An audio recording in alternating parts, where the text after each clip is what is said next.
Hello दोस्तों, नमस्कार। Everything is here channel में आप सभी का स्वागत है। अगर आपने इस चैनल को सब्सक्राइब नहीं किया है तो कृपया कर लेंगे, ताकि हम कोई भी वीडियो डालें तो वह सीधे आप तक पहुंचे।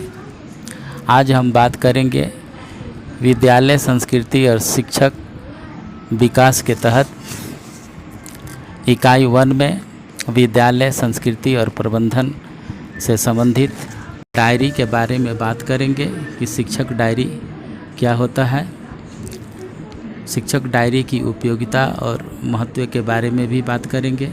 आइए अब चलते हैं। शिक्षक डायरी में कौन कौन सी बातें लिखी जा सकती है, अगर इसकी हम बात करें। पहला पॉइंट होगा कि अध्यापक कक्षा में किए गए कार्य का विवरण में लिखेंगे।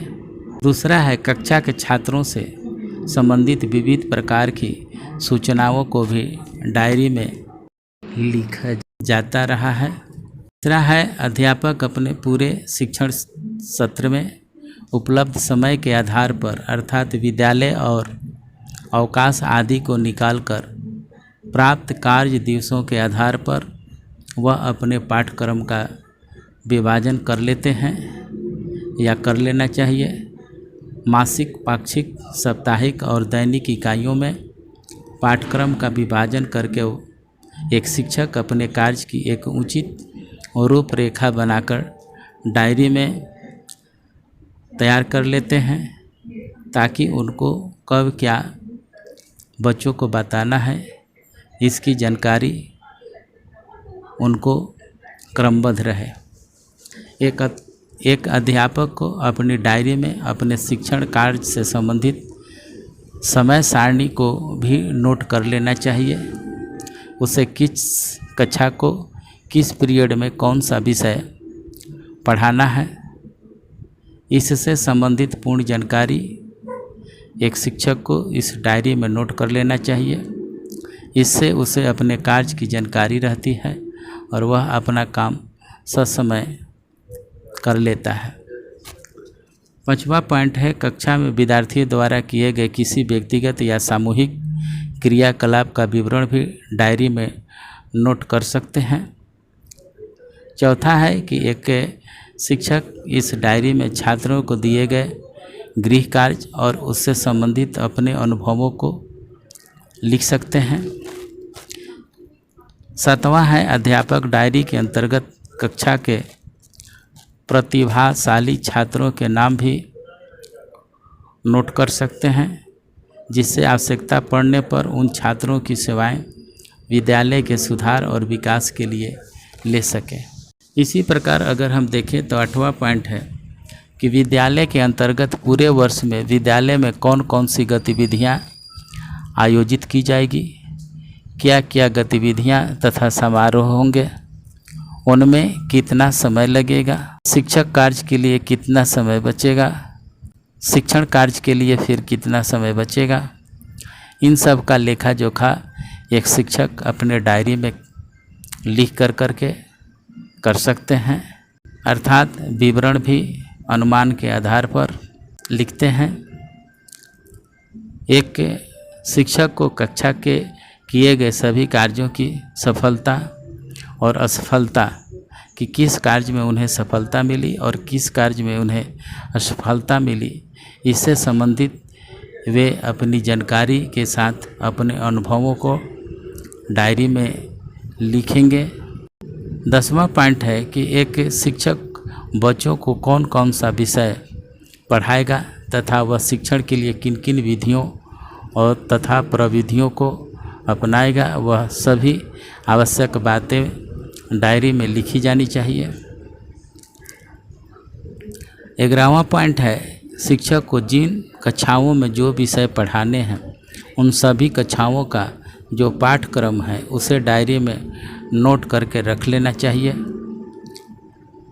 इसी प्रकार है अगला पॉइंट, शिक्षक डायरी में बच्चों की परीक्षा एवं उनके मूल्यांकन से संबंधित सभी प्रकार की बातों को जो जरूरी है लिख सकते हैं।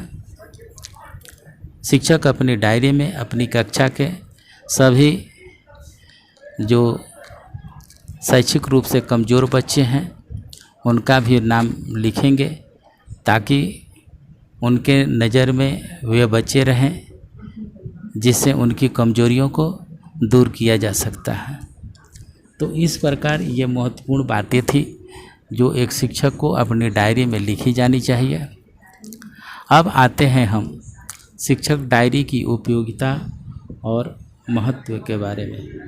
विद्यालय का गृह कार्य पूर्व नियोजित होने से छात्रों को सुविधा अनुसार गृह कार्य दिया जा सकता है, जिससे उन पर ज़्यादा कार्यभार नहीं पड़ेगा। विद्यालय की सभी गतिविधियों का विवरण चूँकि अध्यापक अपने डायरी में नोट किए रहते हैं, तो उनको उस चीज़ का ज्ञान रहता है और वे उनमें कार्य करने के लिए मानसिक रूप से अपने को तैयार रखते हैं। तीसरा है कि अध्यापक डायरी की सहायता से पाठ्यक्रम का विद्यालय के कार्य दिवसों के आधार पर विभाजन होने से पाठ्यक्रम को उचित समय पर पूरा कर लेते हैं और पुनरावृत्ति का समय भी मिल जाता है। चौथा पॉइंट है कि प्रधानाध्यापक को अध्यापक डायरी के द्वारा अध्यापकों की कार्य कुशलता का भी ज्ञान हो जाता है। जब प्रधानाध्यापक अपने शिक्षकों के डायरी को देखते हैं तो उनको इससे उन शिक्षकों की कार्य कुशलता संबंधी पूर्ण जानकारी मिल जाती है। पांचवा पॉइंट है कक्षा में विद्यार्थियों का व्यवहार कार्य आदि को डायरी में नोट किया जाता है। इससे छात्रों को मानसिक सामाजिक विकास आदि की जांच करने में एक शिक्षक को सहायता मिलती है। छठा है इस डायरी में कमज़ोर छात्रों के नाम नोट कर चूँकि शिक्षक करते हैं, तो इससे उन छात्रों को विशेष शिक्षा देने में शिक्षक को सहूलियत होती है और इस आधार पर एक शिक्षक जो है उन कमज़ोर बच्चों के लिए विशेष शिक्षा का प्रबंधन कर सकता है। सातवां है कि प्रतिभाशाली छात्रों के नाम भी अध्यापक डायरी में नोट रखते हैं, अतः विद्यालय में संबंधित विभिन्न कार्यों में आवश्यकता पड़ने पर उनका सहयोग वे आसानी से ले सकते हैं और उनकी विशिष्ट शिक्षा का प्रबंधन भी कर सकते हैं। आठवां पॉइंट है कक्षा में विषय से संबंधित उचित शिक्षण विधियों का प्रयोग होने से शिक्षा रुचिकर और प्रभावशाली हो जाती है। नौवां पॉइंट है कक्षा में पढ़ाते समय आने वाली किसी भी प्रकार की समस्या या किसी सामग्री की कमी से होने वाली असुविधा को वे नोट करते हैं। इससे उस असुविधा को सुधार करने में शिक्षक डायरी की उपयोगिता और महत्व बढ़ जाती है।